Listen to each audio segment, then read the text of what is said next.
I don't think I hit the block button once now that I think about it. Link That would be to why I that. had such a terrible time, I guess. Did Cloud die a lot?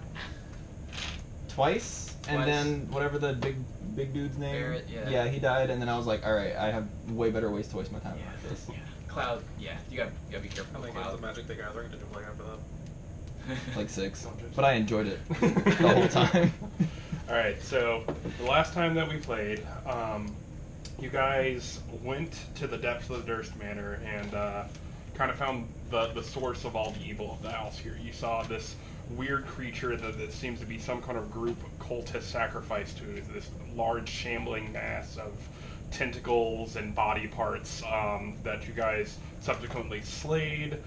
You found the corpse of a small child, picked up the corpse of a small child, and then forgot that you picked up the corpse of a small child as you charged upstairs, and saw that the house had kind of shifted and kind of been corrupted and changed. Different effects and glamours going on to defeat your run outside of this building.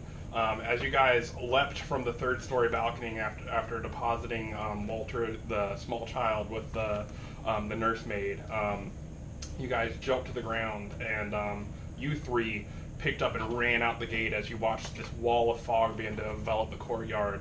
But Victor, as you stayed to help your wife up from the ground and help carry her out of there, the gate slammed in front of you, and you guys both blacked out in the middle of the fog as it began to sweep around. You felt these cold hands wrap around your throats, and you both just seemed to slip into unconsciousness.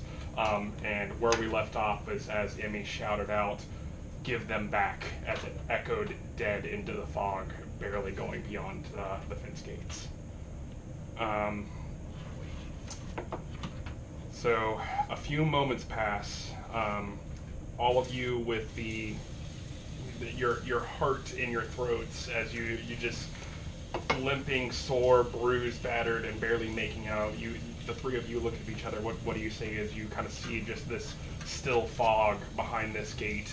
You're in the middle of this open street, and it almost just looks as if the fog is only enveloping this house. You guys sense them, like their presence or anything? You guys? I'm not great at that. Oh Lord. Kind of just punch stuff and run. Can we go from the gate? Just try to open the gate, maybe. I'd walk up to the. How far is the gate? Are we right outside? You guys are about say about 20 feet. You kind of like got a running start and kind of came to the edge of it and started to catch your breath. And as you kind of have that idea to turn around and like, let's go check out the gate, you just hear this throat-wrenching scream, and you coming from inside of the gate, just, and then you watch as all the fog on the inside of this begins to, and you watch as it crystallizes and flash freezes. And you watch as the gate and shatters open as both Victor and Gloriana come stumbling out, that looking a little bit more hardy and healthy than they did before, but visibly demented in some way, shape, or form. I need both of you guys to make wisdom saving throws. Oh, fuck. Uh-oh. No, fuck, already. Let's get to it. You guys still have your wits about? I'm trying. That one. Okay. No. Oh. Hey, it's a 19. Okay. I think I've got a 6.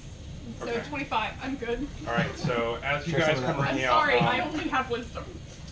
Victor holding on to your hand, Gloria, as he comes running out, and as you kind of look up towards him again, as you guys go into this open street, feeling the rain splash around you, you kind of look at the back of his neck, and you see these strange crystalline scales forming around his throat, and him kind of like and like stumbling out here. And you, as you're holding onto his hand, you begin to feel something strange. You become incredibly self-aware. You hear this deafening sound in your ears. Thum, thum, thum, thum, thum, thum. And you realize it's your own heartbeat. And then after you hold onto his hands and you guys come stumbling out into the middle of the street here, you can feel his heartbeat too. And you just become really transfixed by this sound just resonating in your mind. Victor. Why? Not the ambiance. My ambiance, please. My ambiance. Way to make it sound like I'm going to collapse into a pile of ice shards and die. Victor, please be patient as we resolve our technical problems. Now loading. Buffeting. Buffeting. God, it's that scene from Fully Cooley where they do the slow motion and then it cuts to them in the bus. Like, That scene was so tough. I had to hold my breath yeah, for you it. have to hold your breath until they shout cut. Here's my ambiance. So, Victor.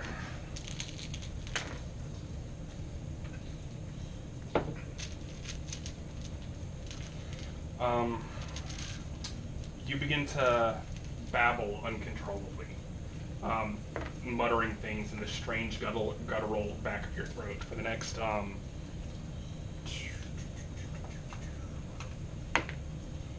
7 minutes. You're incapable of normal speech or spellcasting. Oh. But you guys are now all reunited in the street. I ask what happened.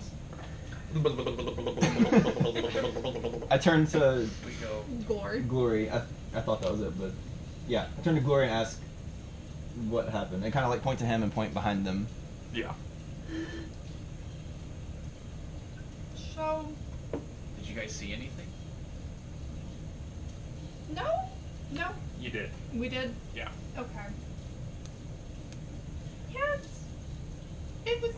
I don't remember what we saw.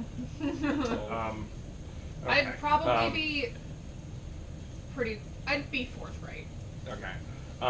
What you remember was you, as you felt the life from your body draining, you remember your spirits drifting out of your mortal coil and sitting in the courtyard and floating around and seeing hundreds of spirits kind of going through the winds and going around you. And at that moment, you both realized there's no escape from this land. And at that moment, you tried to, as quickly as you could, get back into your bodies. And as you did, something changed. You're not exactly sure what it is yet, but something on the way back, as you, through just sheer willpower, force your way back to life itself. Something drastic changed in your composition. So we're not undead. We did die. Don't tell me you still got a foot on the other side. Do you? Honestly, we all kind of do. None of us are leaving. Shit. Something about this place. We stepped over the threshold, and we're There's not pizza leaving. there. There's pizza there, so it's not all bad. What kind of pizza? It's like a chicken and a roasted Oh. bell pepper thing. Okay. I kind of want to go there. Would have been a margarita, but you got the oven first. I I mean, I also yeah. I also preheated the oven first, but you know, whatever. Okay, that's not bad. But I don't know. I had a very You serious sounded like the thing. guy from Fat Albert. Oh God. I'm sorry. Oh. It was a really good monologue. I was on a roll and Dustin had to ruin it. It's okay. Well, when we got onto the pizza discourse. Broke that kayfabe pretty quickly. Yeah, but basically we're fucked. We just gotta see it through to the end. We're not undead. Because fuck being undead. I am a cleric of the Raven Queen. I will not be an undead before. We're all about life. Yeah, I will let her have my soul before I become undead, and my soul can't escape here until we fix this place. So we just gotta fix this place. Wait, not even our soul? Yeah, there were a lot. There are a lot of souls trapped here that are no longer attached to bodies, from what I can tell. That would explain the ghosts in the house, I guess. Yeah. And the fact that Walter was still so mad. Yeah. So. You don't think it has anything to do with the statue we saw? I mean, probably. It can't be nothing. We can't just not leave a place like this.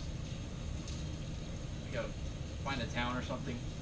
Someplace we can get more information. I'm looking around, kind of while having this conversation, can I see anything Also, remarkable at all? So as you Aren't we in the town? as you look around you, you are Someplace with life. we're in kind of a very like long passageway of houses here. It's kind of like that like cobblestone / mud mix up ground, and there's just houses all along the road beside you. Okay.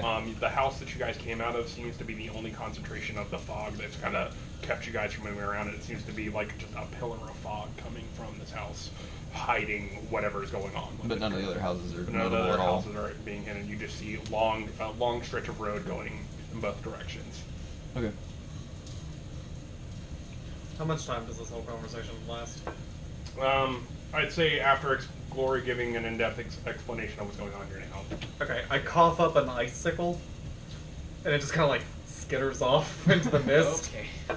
Oh yeah, something also happened to us upon re-entry. So, I think it happened a little more to Victor. no, it happened to me too. Not to throw a non sequitur out there, but does anybody happen to have a knife?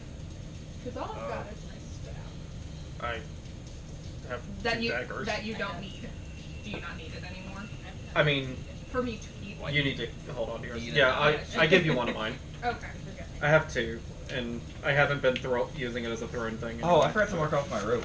I Um, used all those. So I'm gonna. Oh shit! So we're out of My rope quarter- now. I didn't Yeah. think about that. My quarterstaff was just a walking stick, so I'm just gonna like place it on the ground. Oh, okay, so you're just I'm good. I don't think I have used it. I don't think I have even thought about using it even once. I'm gonna So- walk over to it and like compare mine to it. Like, It's a 1d6 bludgeoning quarterstaff. roll a d20 for me. 17. That's a